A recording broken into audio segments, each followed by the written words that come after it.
It goes without saying that the production quality of this video is not going to be perfect.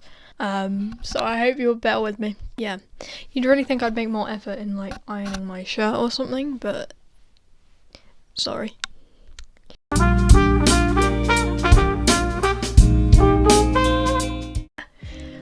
Now would you look at that? I have a microphone. Hello. This microphone is supposed to be used for recording lectures, but we're not there yet. So I think it's fine that I'm using it for this, right?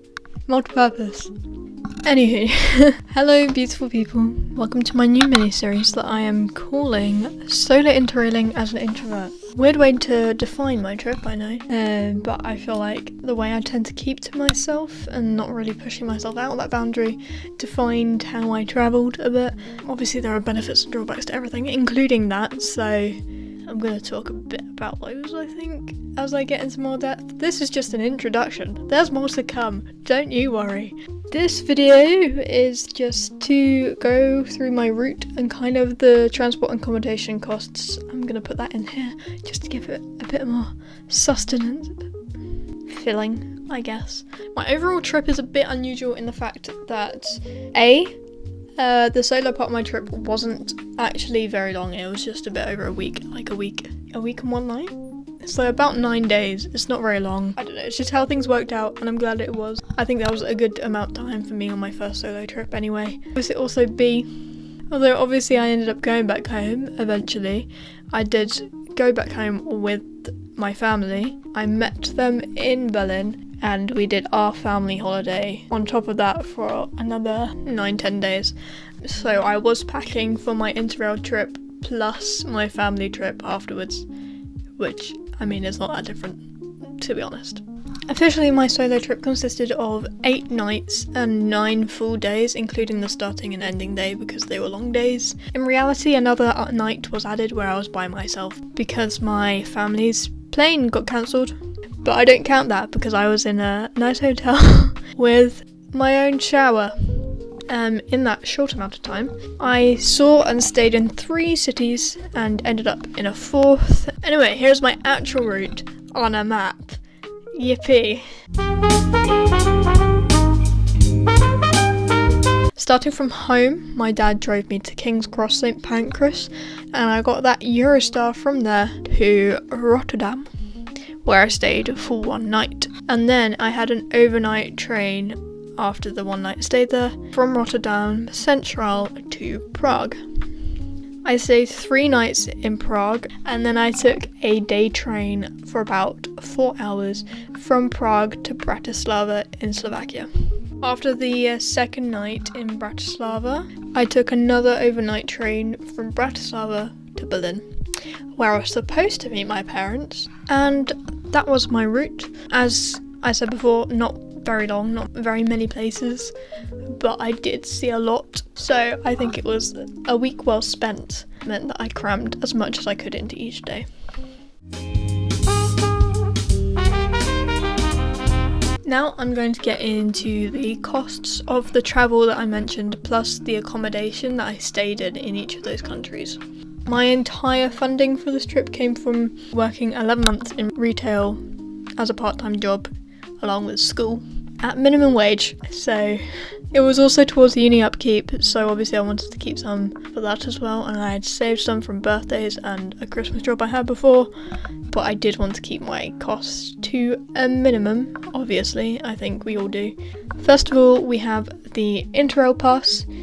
Mine was 4 travel days in 1 month and it cost €212, which translates to £180, 69p if you're being specific. There are deals, etc. if you're booking like more than 6 months in advance, but I procrastinated a lot. This was also on the youth rate, so yeah. It is, I just want to say it's definitely beneficial to get the pass because you get discounts you get on trains is insane. I mean, even if you have to pay to reserve your seat, it's still much cheaper. So, do recommend. Will probably save you money overall. Almost definitely. The first train I got was Eurostar from London to Rotterdam. It was the London to Amsterdam train. On the Interrail pass, it is €35 or £29.80. I stayed in a kind of capsule hostel in Rotterdam. It was about 300 metres from the central station, and it was called Sparks Hostel. I shared a room with 5 other people, but I will go into more detail about the hostels and activities that I did in my bi-city breakdowns, which are supposedly to come. I booked on Hostel World with an 8% student discount, and I paid £2.11 deposit before I went, and then when I got there I paid the rest, which was £27.74. that is £29.86 overall for one night. The next train and accommodation all in one was the European sleeper that I took from Rotterdam to Prague. I paid for a couchette, which is not the cheapest one. The seat is the cheapest, you don't get anywhere to lie down. But that was because the seats were sold out. It would have been €9 or €7 for a seat, but I procrastinated booking it again and ended up having to pay for a couchette for €44, which is £37.83. Much cheaper because on the Interrail pass, as I said before. And I think the price had gone up a bit because it was closer to summer. You know how travel prices are. I was okay with that because it was transport and accommodation in one. So 2 birds, 1 stone. I was in a 5-bed carriage, so there should have been 5 of us, but 2 people didn't show up. And the other 2 people I was sharing with, they left at Berlin at about 6 a.m. I got to Prague about 10 a.m. So I had the carriage to myself for quite a lot of the journey actually. When I got to Prague, I stayed 3 nights in Prague. I stayed in a place called Check-in. Very funny. That was about just over a 20-minute walk from the station. In Check-in, I was in the large basement room, which is just this large basement room is what it is. It holds 34 people, which sounds like horrible.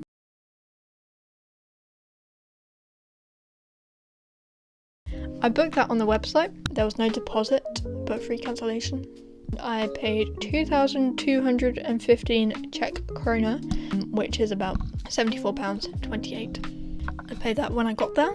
I'd also added 1 buffet breakfast, so it was £74.28 for 3 nights plus 1 buffet breakfast.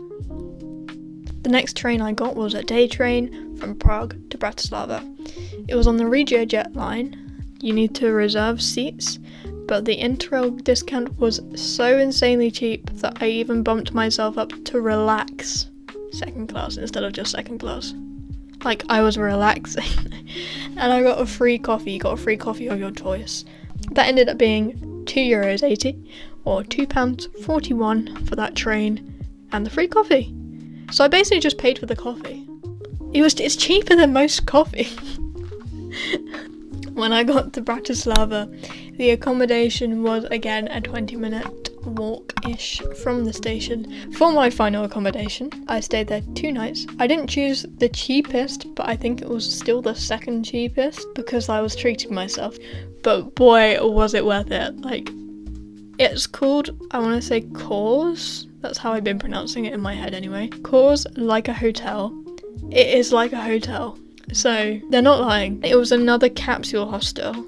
I was in a room of 10, but the most beds I could see at once was about 4. And you had these like large blinds. Anyway, I'm going to talk about that.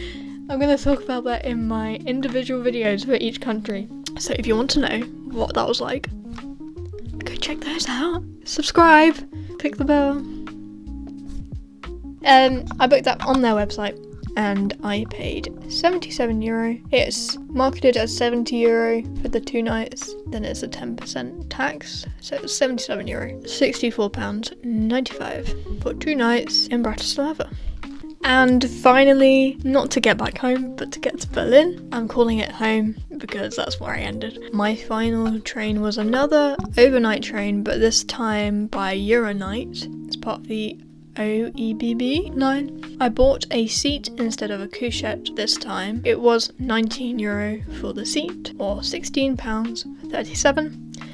And that was my final train, £16.37 for an overnight stop basically accommodation, plus the travel for all the way from Bratislava to Berlin. That particular train I think was going from Budapest to Berlin, so I got on the second stop. That was the only train that was delayed actually, but it was only by about 15 minutes. I was only panicking for all of those 50 minutes, but everything was fine. It was very smooth. Good. So to summarise all of that information, hopefully I will have been doing a little tally somewhere. The final summary for my travel and accommodation gets me up to a total of £436.19, and this was for the Interrail pass, 8 nights of accommodation, 4 trains, and 1 unlimited buffet breakfast, which is about £5 in itself, so if you don't want to include that, it's like £430. There we go. And that was the base cost of my Interrail trip. And that brings me to the end of my Interrail overview.